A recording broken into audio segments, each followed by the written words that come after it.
Richard, let's start us off. So much happened in that game.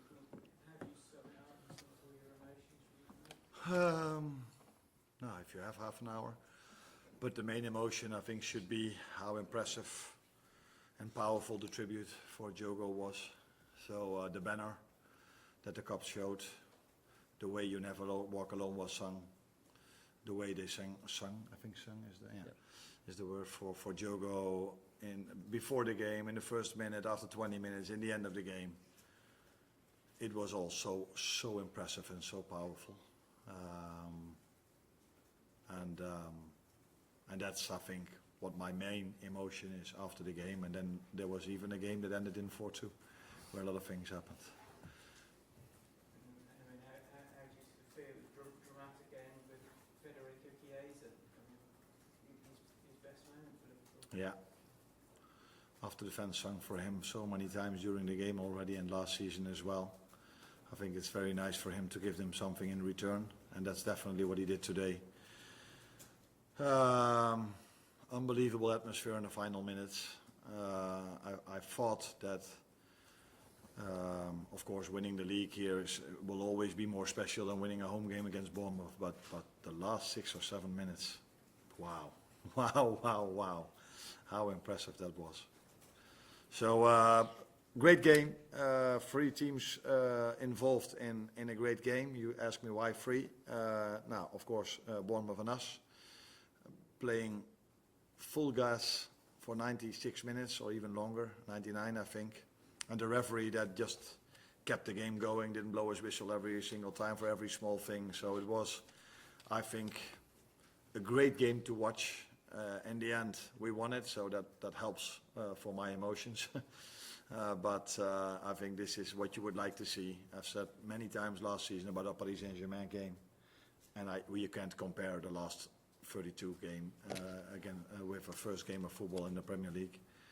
But it was, in terms of importance, but it was similar. Both teams, all in, high intensity. Never give up, both teams. Then you get a game like this. We have a good referee, by the way. Lewis. There's been a lot of talk about Federico's future. Do you think it is at Liverpool? As long as he's here, he's definitely at Liverpool, and I have no reason to believe something is going to change. He's had a hard time last season getting his match fitness ready. Unfortunately for him, he missed out on our Asian tour as well. So then you miss quite a lot, not only him, Joe Gomez the same, we've lost Conor Bradley in the end, so all my substitutions were also related with players that probably couldn't go for 90 minutes. And Federico, when we needed him, I brought him in, 2-2, you need a number 9. We brought him in and he delivered. And that's always positive for your future at the club.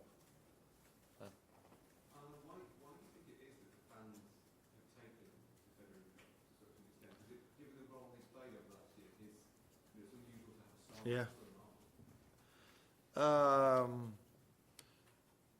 Yeah, that's difficult for me to tell you because although I'm also a fan of this club, I'm never standing at the cup, so and I don't come up with these songs. But the only thing I can come up with maybe is that Federico had a great history. He was a big player deciding to go from Italy to England. You don't see it that much, players from Italy going to England.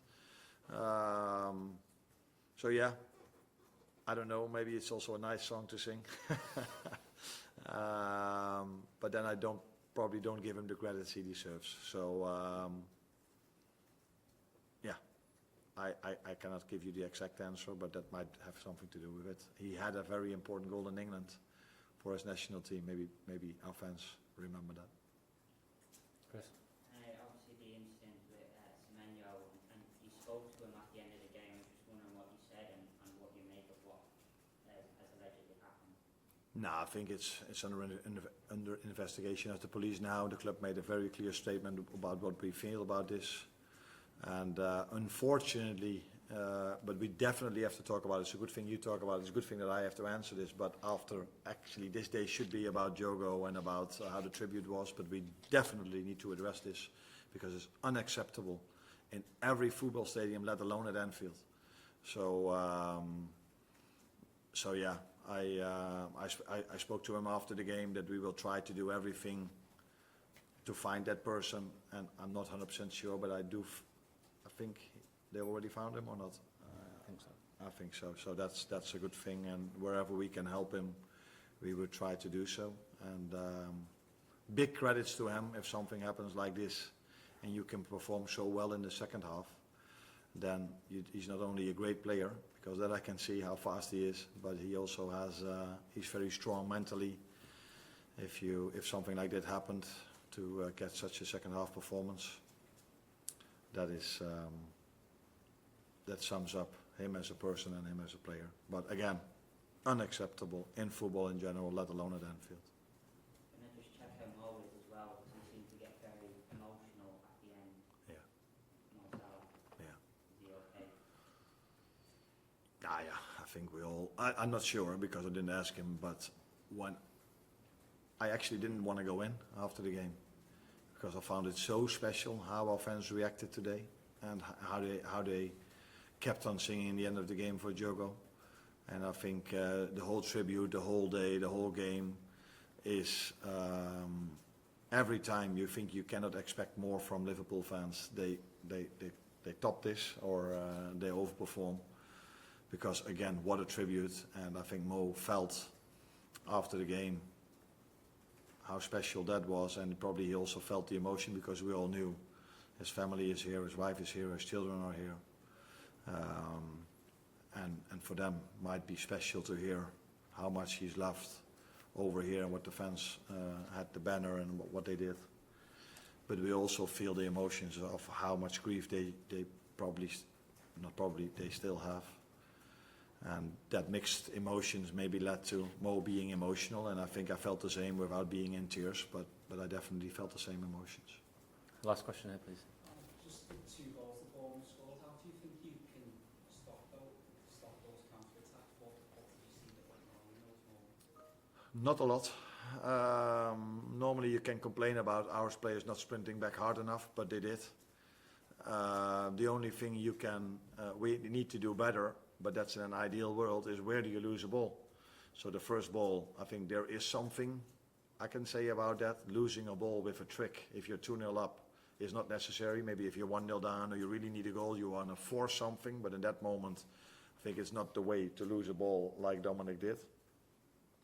Second goal, we are a team that likes to attack. We are a team that wants to score goals. Rest defense was in order the moment we lost the ball. We were 2v1 against the number 9. But instead of what Mo usually does is getting a cross in or getting a shot in, he squared it just behind Mo and then give credits to the other team at how many bodies they sprinted towards our 18-yard box. So it's fine margins. The best way is not to lose a ball, and if you do lose it with a shot or it ends up in a corner kick or a goal kick, but not lose it at your own 18-yard line or where Dominic lost it. But I always judge how hard do they sprint back, and in both situations they sprint back really hard. They gave it all, but credits to Bournemouth that are a very, very fit team as well, like us, because we could manage to come back after the 2-2. Thanks, guys. Thank you.